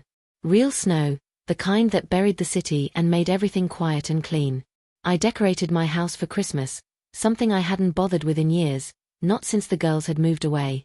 I bought a small tree and hung lights and put out the ornaments I'd collected over decades. I baked cookies. I sent Christmas cards to people I hadn't talked to in years, just reaching out, reconnecting, reminding myself that I had a life beyond my daughters. And on December 18th, 3 days before the winter solstice, my phone rang. Nicole's name appeared on the screen. I stared at it for 3 rings, my heart pounding, before I answered. Mom. Her voice was small, tentative. Can we talk? Of course, sweetheart. Always. A long pause. Can I come over? Are you home? I'm home. Come over. 30 minutes later, I heard a car in the driveway. I went to the door and watched Nicole walk up the path, her coat pulled tight against the cold, her face pale and tired. She looked thinner than I remembered. Older. I opened the door before she knocked. Come in. It's freezing out there. She stepped inside, and for a moment, we just looked at each other. Then she started crying. Not loud, dramatic sobs, but quiet tears that slid down her face like they'd been waiting for permission to fall. I pulled her into my arms and held her the way I'd held her when she was little, when scraped knees and hurt feelings could be fixed with hugs and band-aids and promises that everything would be okay. I'm sorry, she whispered into my shoulder. Mom, I'm so sorry. Sure. It's okay. You're here now. That's what matters. We sat on the couch, and I made her tea, and slowly, haltingly, she started to talk. Brandon and I have been fighting. A lot. Ever since you sold the land. At first, he was just angry at you. But then he started being angry at me. Like it was my fault that you did it. Like I should have known somehow, should have stopped you. And I tried to defend you, but it was like he couldn't hear me. Like he couldn't hear anything except his own anger. I stayed quiet, letting her talk.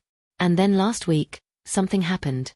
He came home after a bad day at work, the development project is in trouble, they might have to scrap the whole thing, and he exploded.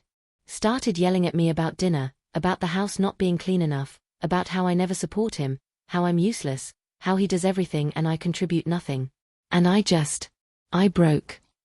She looked at me, her eyes red and raw. I heard myself trying to apologize. Trying to make him feel better. trying to convince him that I did support him, that I did contribute, that I wasn't useless. And suddenly, I heard your voice in my head. From that phone call. Asking me if he made me feel like I had to earn his affection. And I realized, yes, he does. All the time. Every single day. Oh, sweetheart. I'm not saying I'm leaving him. I'm not there yet. But I'm also not saying I'm staying. I needed to see you. I needed to tell you I'm sorry for how I reacted. You were right. About a lot of things. And I was wrong. I took her hand.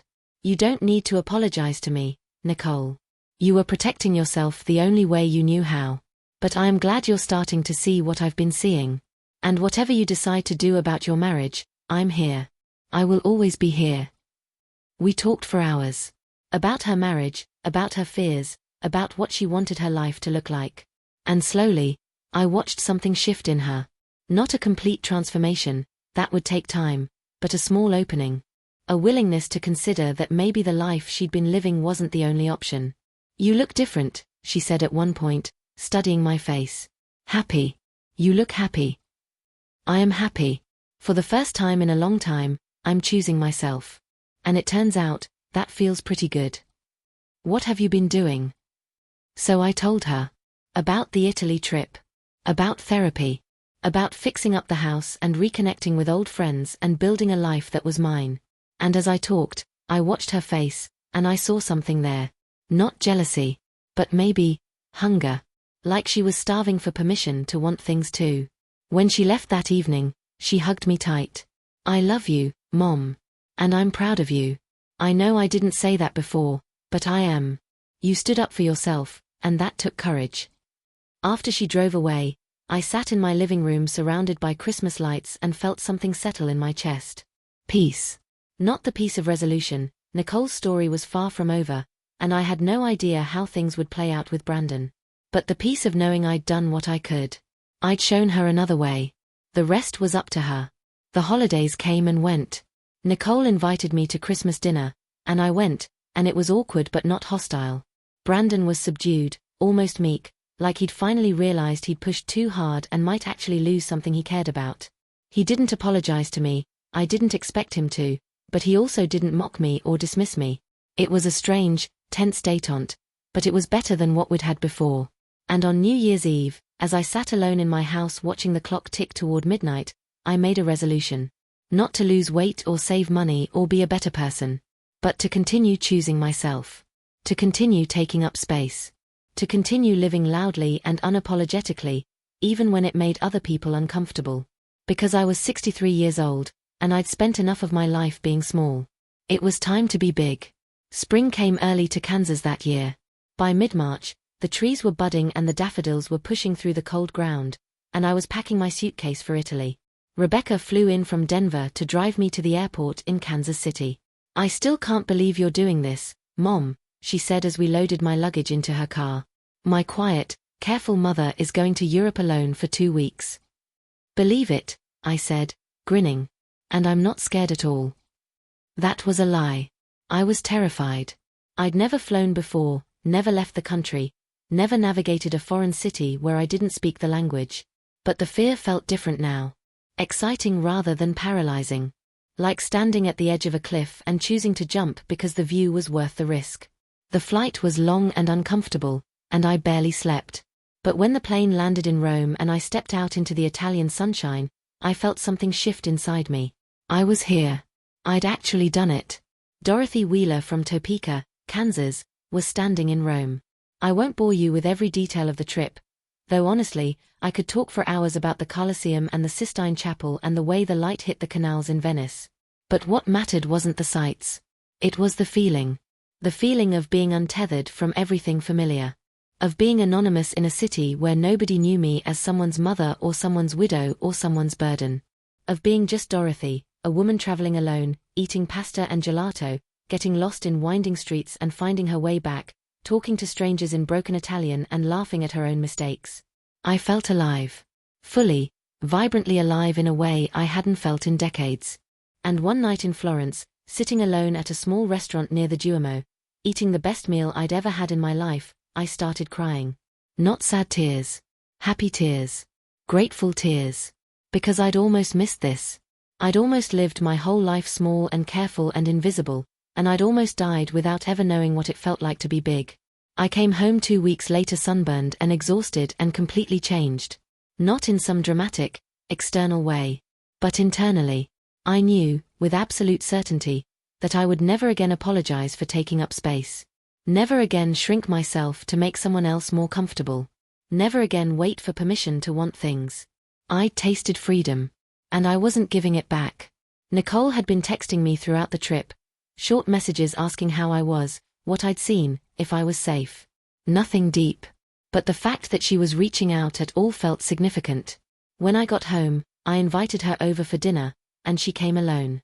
"Where's Brandon?" I asked as I set the table. "Working late. Or avoiding you. Maybe both." She smiled, but there was sadness in it. "Things have been complicated." Over lasagna, actual homemade lasagna, not the too salty version from before, she told me what had been happening. The development project had been scrapped. Brandon's company had lost millions. There were layoffs, restructuring, blame being passed around. Brandon had kept his job, but barely. His reputation was damaged. His confidence was shattered. "He's different now," Nicole said. "Quieter. Less sure of himself. And honestly, I think that's the best thing that could have happened to him. He needed to be humbled." "How are you doing with all of it?" She set down her fork. "I started seeing a therapist. Like you did. And we've been talking about my marriage, about why I stayed even when I was unhappy, about the patterns I learned growing up that made me think love was supposed to feel like constant work." "What have you figured out?" "That I was trying to fix Dad." The words hung in the air between us. I felt my throat tighten. "What do you mean?" "Dad was never mean to you, but he was never really present either, right? He worked all the time. He provided financially but not emotionally. And you spent your whole marriage trying to be enough, good enough, quiet enough, undemanding enough, to make him stay engaged. And you never quite managed it, because the problem wasn't you. It was him. He was shut down. Unavailable." I'd never thought about it that way. But she was right. Thomas had been a good man, but he'd been distant. Always tired, always stressed, always focused on work. I'd spent years believing that if I could just be more supportive, more understanding, more patient, he'd open up. But he never had. He'd died at 58 with walls around his heart that I'd never managed to breach. "And then I met Brandon," Nicole continued. "And he was everything Dad wasn't. He was charismatic and attentive and successful. And I thought, this is it. This is the kind of man who won't disappear on me." But what I didn't realize was that Brandon was unavailable in a different way.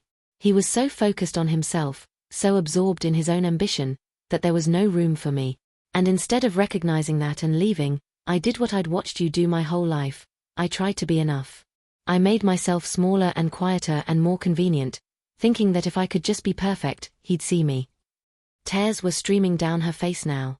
"But you can't make someone see you when they're determined not to look. And watching you sell that land and stand up to Brandon and go to Italy by yourself, it made me realize that I don't have to live like that. I don't have to accept scraps of attention and call it love. I deserve more." I reached across the table and took her hand. "Yes, you do. You deserve so much more." I don't know if I'm going to leave him. I'm not there yet. But I'm not ruling it out either. I'm just taking it one day at a time. Setting boundaries. Seeing what happens when I stop making myself small. "That's all you can do, sweetheart." We talked late into the night, and when she left, I felt like I'd gotten my daughter back. Not the diminished version who'd been living in Brandon's shadow, but the real Nicole. The strong, complicated, beautiful woman she'd always been underneath. April turned into May. The weather warmed. I planted flowers in my garden, something I hadn't bothered with in years. I joined a book club at the library. I started volunteering at a women's shelter, helping women who were leaving abusive relationships rebuild their lives. It felt meaningful. Important. Like I was using my experience, all those years of making myself small, to help others learn to be big. And then, on a Tuesday afternoon in late May, Nicole called. "Mom, I left him." 3 words. Simple. devastating. Brave. Oh, honey. Are you okay? I'm staying with a friend for now. I took what I needed and got out. He doesn't know yet, he's at work. But I'm filing for divorce. I can't do it anymore. I can't keep sacrificing myself hoping he'll change. Because he won't. He'll just keep taking until there's nothing left of me. I'm proud of you, Nicole. So incredibly proud. Her voice broke. I'm scared, Mom. I don't know how to be alone. I don't know who I am without him. Then you'll figure it out. Just like I did. One day at a time. And you won't be alone. You have me. You have Rebecca. You have people who love you and see you and value you exactly as you are. The divorce was ugly. Brandon fought her on everything: money, property, division of assets. He tried to claim she'd been unfaithful, that she'd abandoned him, that she was mentally unstable. His lawyer sent threatening letters. He showed up at her friend's house. He called her parents, her in-laws who'd always treated her like she wasn't quite good enough, and painted her as the villain. But Nicole stood firm. And I stood with her. I paid for her lawyer. I let her stay with me when the friend's couch became too uncomfortable. I held her when she cried and reminded her who she was when she started to doubt herself. And slowly, painfully, she started to rebuild. By August, the divorce was final. Nicole moved into a small apartment downtown, got a job at a marketing firm, started reconnecting with old friends. She cut her hair short and dyed it purple, something Brandon would have hated, and started laughing again. Real laughs. Not the hollow, performative laughs I'd heard for years. I feel like I'm learning to be a person again, she told me one day over coffee. Like I'd forgotten how. You never forgot, I said. You just convinced yourself you weren't allowed. 1 year after I sold the land, Nicole and Rebecca and I took a trip together. Just the three of us, to Colorado, where we hiked and talked and laughed and remembered what it felt like to be a family that actually liked each other. No Brandon. No Thomas's ghost. No expectations or obligations or old wounds. Just 3 women choosing to show up for each other. On the last night of the trip, sitting around a campfire under a sky full of stars, Nicole said, "Mom, I need to thank you." For what? For showing me it was possible. For refusing to be small. For standing up to Brandon even when it cost you our relationship for a while. I know it must have been terrifying to risk losing me. But if you hadn't done it, I'd still be trapped in that marriage, still convincing myself I was happy while I disappeared a little more every day. You saved my life. I looked at my daughter, my strong, brave, scarred and healing daughter, and felt something break open in my chest. Not pain. Joy. The thing about reclaiming your life is that it doesn't happen all at once. There's no single moment where everything clicks into place and you're suddenly whole again. It's 1,000 small choices, 1,000 tiny acts of courage, 1,000 moments where you choose yourself even when it's uncomfortable.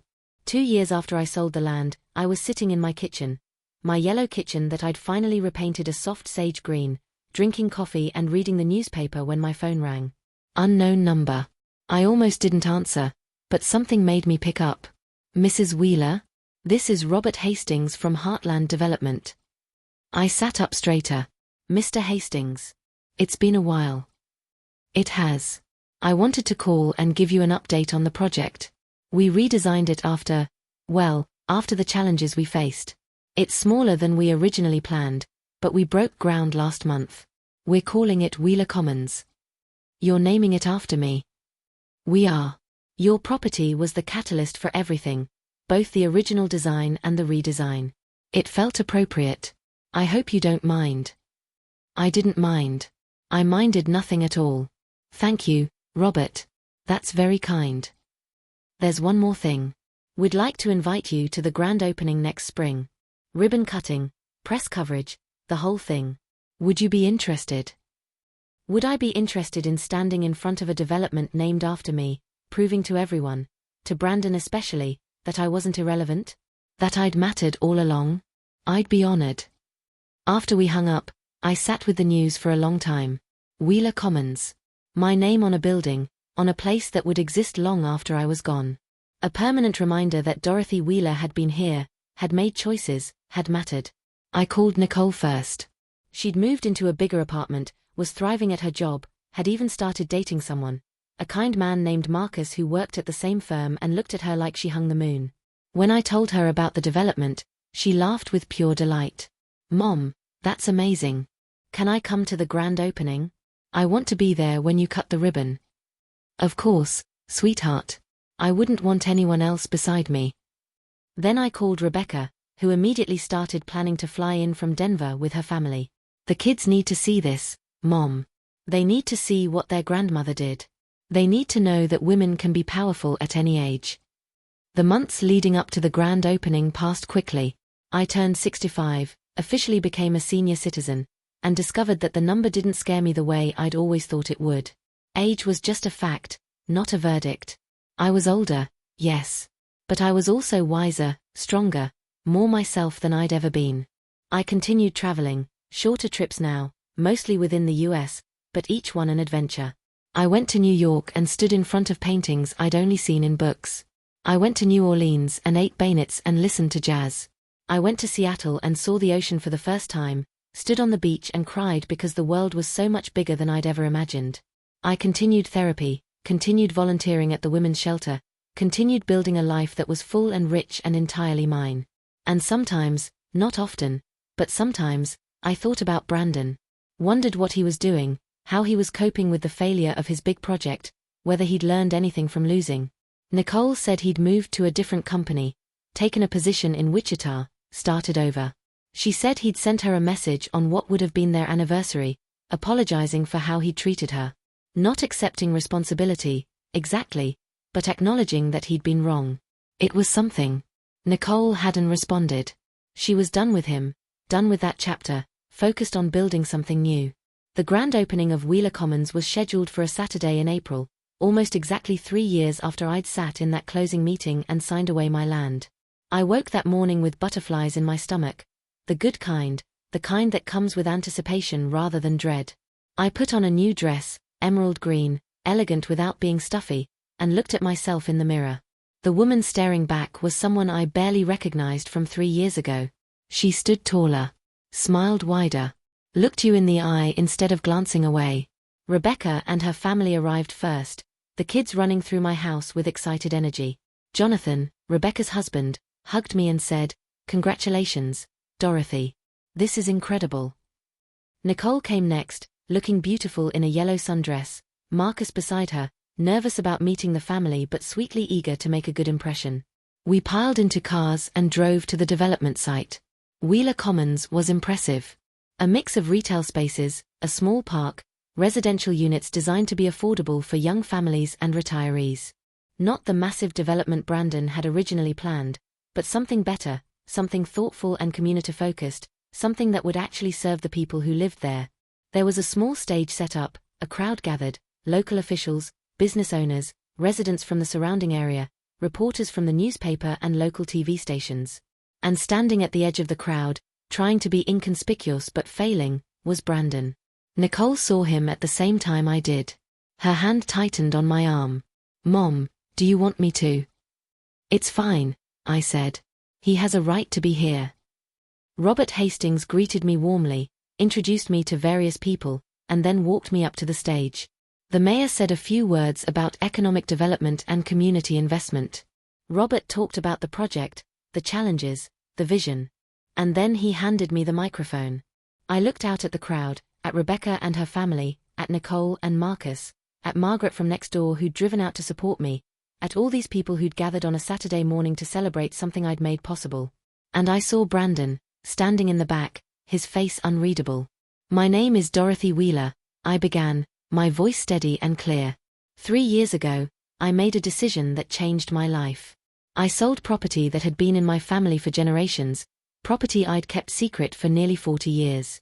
I sold it because I needed to secure my financial future, but also because I needed to prove something to myself, that I mattered, that my choices mattered, that I wasn't too old or too irrelevant or too invisible to make an impact. I paused, let the words settle. Someone once told me I was too old to matter, and for a moment, I believed them, because I'd spent so much of my life being told, in 1,000 subtle ways, that my value was tied to how useful I was to other people. That my worth diminished as I aged. That taking care of myself was selfish. But I was wrong. And they were wrong. Because every person matters. Every choice matters. Every life has value, regardless of age or circumstance or how much noise we make in the world. I looked directly at Brandon now. This development exists because I chose myself. Because I refused to be small. Because I stood up and said, I matter, and I'm not apologizing for it. And I really hope, that somewhere, someone watching this will hear those words and realize they matter too. That it's never too late to choose yourself. That you don't have to accept cruelty or dismissal or invisibility as the price of love. The crowd was silent. I handed the microphone back to Robert and moved to the ribbon stretched across the entrance to the main building. Rebecca stood on one side of me, Nicole on the other, and together we cut the ribbon. The crowd applauded. Cameras flashed. People came up to congratulate me, to shake my hand, to tell me their own stories of choosing themselves after years of putting everyone else first. And Brandon walked away. Just turned and walked to his car and drove off. I watched him go and felt nothing but pity. Not triumph, not satisfaction. Just pity for a man who'd been so afraid of being ordinary that he'd made everyone around him feel small. Afterward, we had lunch at a restaurant downtown. My whole family, plus Marcus, plus Margaret, plus Patricia Kendrick, who'd become a friend over the years. We laughed and talked and celebrated, and I looked around the table at all these people who loved me, who valued me, who showed up for me, and I felt overwhelmingly grateful. Not for the money, though that had certainly made life easier. Not for the recognition, though Wheeler Commons was a lovely legacy. But for the courage it had taken to get here. For the decision I'd made 3 years ago to stop being invisible. For every small choice since then to keep choosing myself, even when it was hard, even when it cost me something, even when people I loved couldn't understand. That night, back at my house, Nicole and Rebecca and I sat on my back porch drinking wine and watching the sunset. Mom, Rebecca said, I've been thinking about what you said today. About choosing yourself. And I realized I haven't been doing that. I've been so focused on work and the kids and Jonathan that I've forgotten what I actually want for my own life. What do you want? I asked. She thought for a moment. I want to paint again. I used to love it, before nursing school, before kids, before life got so busy. I want to set up an easel in the garage and make a mess and not apologize for taking time for myself. Then do it, I said. Life is too short to spend it all serving other people's dreams. Nicole raised her glass. To choosing ourselves. We clinked glasses and drank, and I thought about all the women who'd come before me. My mother, my grandmother, generations of women who'd been taught to be small and quiet and self-sacrificing. Women who'd died never knowing what it felt like to take up space. I'd broken that cycle. And my daughters were learning to break it too. That was worth more than any amount of money. More than any development with my name on it. More than any revenge or vindication or proof that I mattered. Because I did matter. I'd always mattered. I just hadn't believed it until I was 63 years old and someone tried to tell me I didn't. And now I knew. Now I understood. Now I would spend whatever time I had left living loudly and unapologetically, taking up space, choosing myself, and showing every woman who felt invisible that there was another way. If you've made it this far, thank you for walking this journey with me. If my story resonated with you, please share it with someone who needs to hear it. Someone who's been told they don't matter. Someone who's been making themselves small for too long. Someone who needs permission to choose themselves. Because we all matter. Every single one of us. Regardless of our age, our circumstances, or what anyone else says. And it's never too late to start living like you believe it. This is Dorothy Wheeler, signing off. Remember, you're never too old to matter. And anyone who tells you otherwise is lying. Subscribe for more stories like this. Check the description box for resources on leaving toxic relationships, financial planning for older adults, and finding your voice after decades of silence. And please, please, choose yourself. It might be the most important thing you ever do. The end. Approx. 2043 words. Epilogue. 5 years after I sold the land, I was sitting in a coffee shop in downtown Topeka when a young woman approached my table. She looked nervous, her hands twisting around her purse strap. "Excuse me," she said. "Are you Dorothy Wheeler?" I looked up from my book. "I am." I saw the video of your speech at the Wheeler Commons opening. My friend shared it with me. And I just wanted to say thank you. Thank you for what? For saying what you said. About mattering. About choosing yourself. Her eyes filled with tears. I've been in a relationship for 7 years with someone who treats me like I'm lucky to have him. Who makes me feel small and stupid and like I should be grateful for scraps of attention. And I've been too scared to leave because I thought maybe this was the best I deserved. She wiped her eyes quickly. But watching you, listening to you talk about refusing to be invisible, it made me realize I deserve more. And last week, I left him. I moved out. I'm staying with my sister and I'm scared out of my mind, but I'm free. And I wanted to thank you because I don't think I would have had the courage if I hadn't heard your story. I stood up and hugged her. This stranger who'd seen herself in my words. This young woman who'd found the courage to leave before she spent 40 years being small. You didn't need me to be brave, I told her. You already had it in you. I just held up a mirror. She smiled through her tears. Maybe. But thank you for holding it up. After she left, I sat back down and thought about all the ways our lives ripple outward. All the people we touch without knowing it. All the courage that gets passed from person to person like a torch in the dark. I'd sold that land to secure my future. But in doing so, I'd secured something bigger. I'd proven that it's never too late to choose yourself. Never too late to matter. Never too late to take up space. And somewhere, women were watching and learning and finding their own courage. That was the real legacy. Not Wheeler Commons. Not the money. But the message. You matter. You've always mattered. And it's time you started living like you believe it.